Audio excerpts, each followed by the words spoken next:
Yoldaşlar, hər vaxtınız xeyir olsun. Dövlət qulluğu imtahanına hazırlaşan və 11 dekabrda imtahan vermək istəyən tələbələrimiz üçün onlayn platformamız üzərindən 30 noyabrda sınaq təşkil etmişdik. Hal-hazırda sınağın informatika suallarının izahı ilə tanış olacaqsınız. 56-cı sualla başlayırıq. Şəkildə verilmiş lent qrupu hansı lent tabına məxsusdur? Bu PowerPoint aid olan bir fraqmentdir. Gəlin bunu sizə əyani şəkildə göstərim. PowerPoint proqramı açırıq. Gördüyünüz kimi text qrupudur və yerləşir insert lent tabında.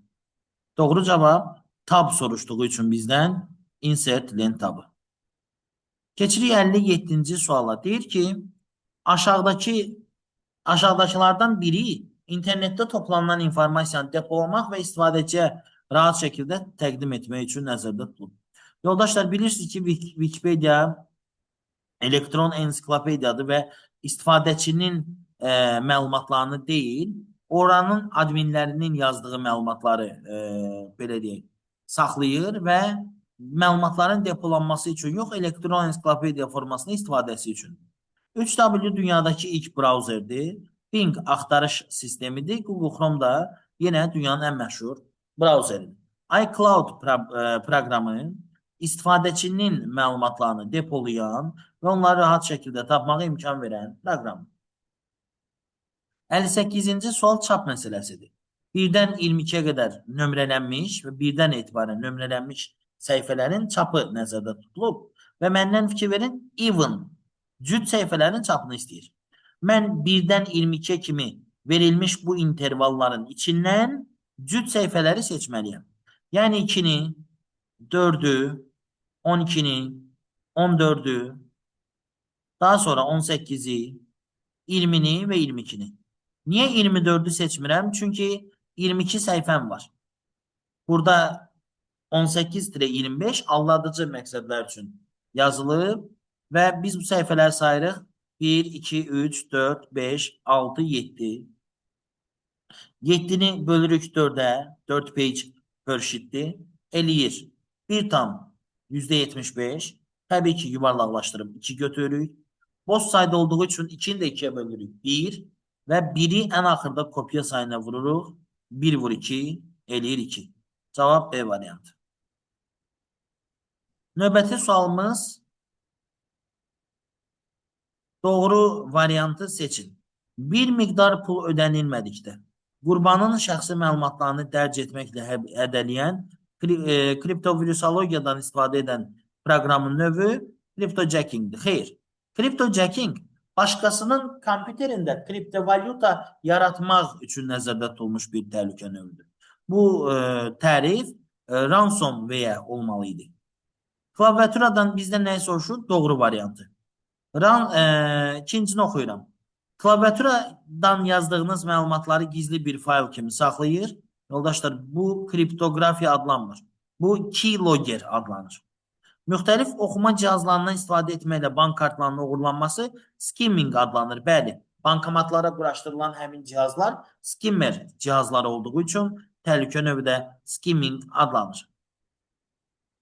60-cı sualda deyir, sizin şirkətdə ofis meneceri aylıq hesabatlar qovluğunda bir çox sənədləri cəmləyib hansı maskadan istifadə etməlidir ki, daha doğrusu, baxın, bu sənədləri mövcuddur deyir qovluqda. Yəni, şərt oxuyum. Direktor sizdən adının əvvəlinin aylıq hesabat ilə başladığı, lakin sonuncu hissəsinin cəmi bir söz fərqləndiyi və xılısıxı genişlənməli faylları istəyirsə, hansı maskadan istifadə etmək düzgün? Yoldaşlar, qısacası, baxın, elə hamısının əvvəli aylıq hesabatdır, hamısının sonu xılısıxıdır. Sentyabr, oktyabr, noyabr, dekabr hissələri fərqlənir. Yəni, bir söz fərqlənir. Bu sözləri biz ulduz maskası ilə tapa bilərik.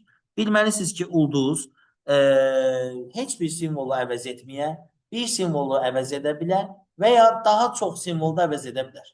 Qısacası, nəzəri olaraq bilirsiniz ki, bir simvolu mütləq şəkildə əvəz edən sual işarəsidir. 0-255 arası sual əvəz edən isə ulduzdur. Biz B və C var. Ümumiyyətlə biz Y variantı və C variantını seçə bilməliyik. Çünki genişlənmələri uyğun deyil. D variantını seçmək o deməkdir ki, 3 hərfli söz olsun. B variantını da seçmək odur ki, burada cəmi bir hərf, bir simvol olsun. Ona görə cavab A variantıdır. Enerjiden asılı olmayan daxili yaddaş qurğusu ROM-dur. ROM da məlumatları uzun müddət yadda saxlayır, elektrik enerjisindən asılı deyil. Qısa yolun yaradılması üsullarından biri doğru qeyd olunmayıb. Obyekti mouse'un sol düyməsi ilə sürüşdürən zaman alt düyməsini sıxmaq doğrudur. Obyekti mouse'un sağ düyməsi ilə sürüşdürəndə açılan menyudan müvafiq əmri seçmək də doğrudur. Yoldaşlar, alt düyməsinin alternativi Ctrl-Shift-i birgə basmaq. Sol düymə ilə sürüşdürəndə Ctrl-Shift-i basmaq da doğrudur. Send to əmri ilə isə biz, bəli, açılan menyudan yenə qısa yol yarada bilirik. Amma Alt Enter düymələrini sıxmaq sizə, belə deyək, klaviaturanın, daha doğrusu sizə qısa yolun yaradılma üsulu kimi təqdim edilmir. Y variantı doğru cavabdır, çünki bizdən yanlışı soruşur. 63-də doğru mülahizəni seçin deyir.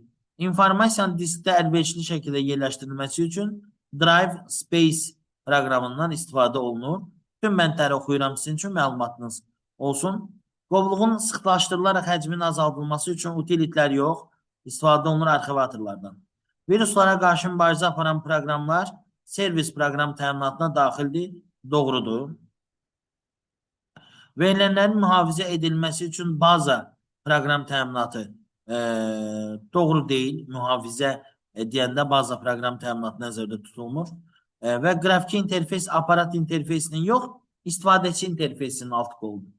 Bəs burada nə səhvdir? Drive Space boş yer açır.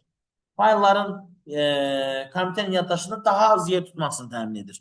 İnformasiyanı diskdə əlverişli şəkildə yerləşdirən, yəni optimal yerləşdirən disk defragmenterdir.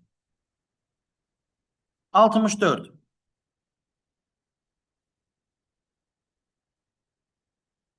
Elektron hökumət informasiya sistemlərinin informasiya ehtiyatının formalaşdırılmasını və idarə edilməsini təmin edən komponent necə adlanır?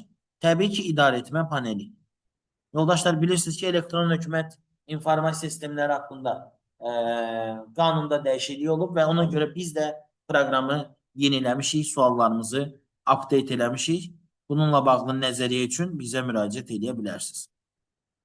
Deyir, ümumi xanalarının sayı 32-yə bərabər olan diapazonu seçin. Diapazonda sütunları tapmaq üçün neyini edirlər?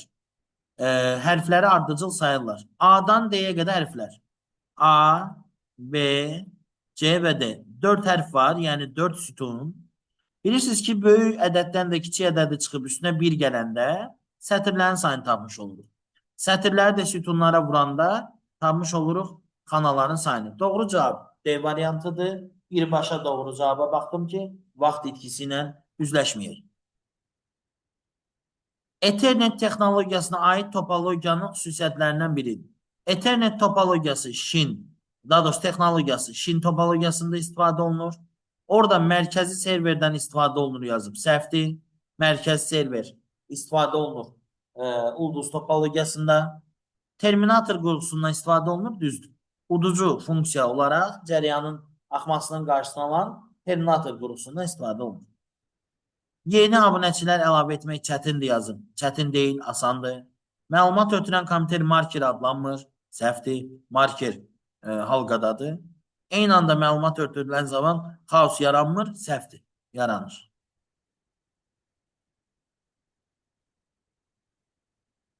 Növbəti suallara baxırıq.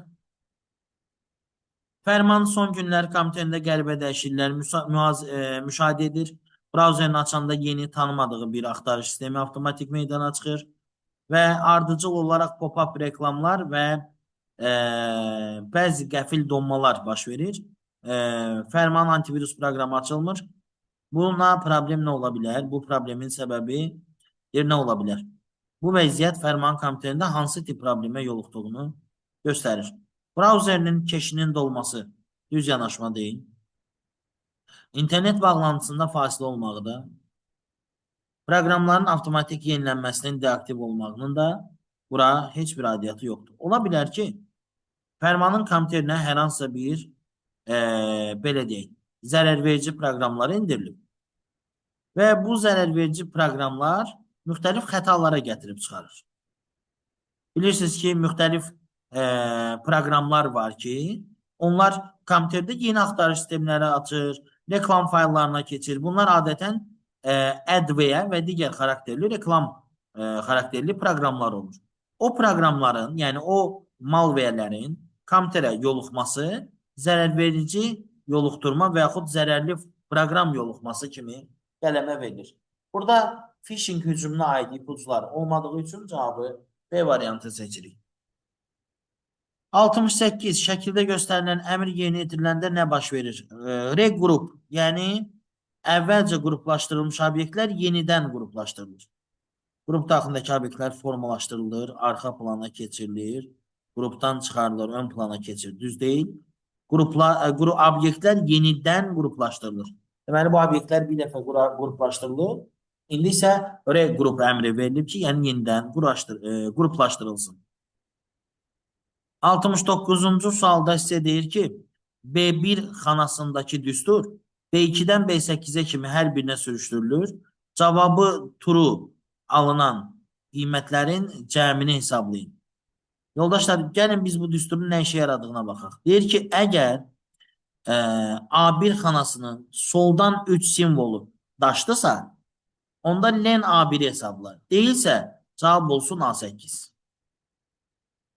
A8'də nə verib? Count A, A1-dən A7-yə qədər. A1-dən A7-yə qədər count A, yəni dolu olan xanalar sayı 7 dənədir. Deməli, A8 xanasının qiyməti 7 olacaq. Amma bu bizə lazım deyil. Çünki bizə deyir ki, if funksiyasının true olduğu hallarda. Bilirsiniz ki, if funksiyasının şərti ödənərsə, birinci misal həll olunur. Bu da sizə deyir ki, true'dursa, yəni birinci misalın həll olunduğu cavabların cəmini tapın deyir. Left A1, A1 xanasının soldan 3 hərfi. Hansı xanaların soldan 3 hərfi daşdır? Baxın, daşqın, daşaltı, len onların uzunluğunu tapır. Daşqın 6, daşaltı da 7 simvoldan ibarətdir. Onların da cəmi eləyir 13 simvol. Cavab A variantı. Və sonuncu 70-ci sual. Təqdim olmuş lent qrupundakı düymələr vasitəsilə nəyi yerinə yetirmək mümkün deyil? Yoldaşlar, yeni işçi vərəq əlavə etmək insertin içindəndir. Insert sheet əmri ilə yeni işçi vərəq əlavə edə bilərik. Cari işçi vərəqin silinməsi də delete'in içindədir. Xanaların eninin, uzunluğun, hündürlüyünün təyin olunması isə formatın içindədir. Çap etmək isə home lent tabında yox, təbii ki, file menüsündə yerləşir. Bununla da sualların izahı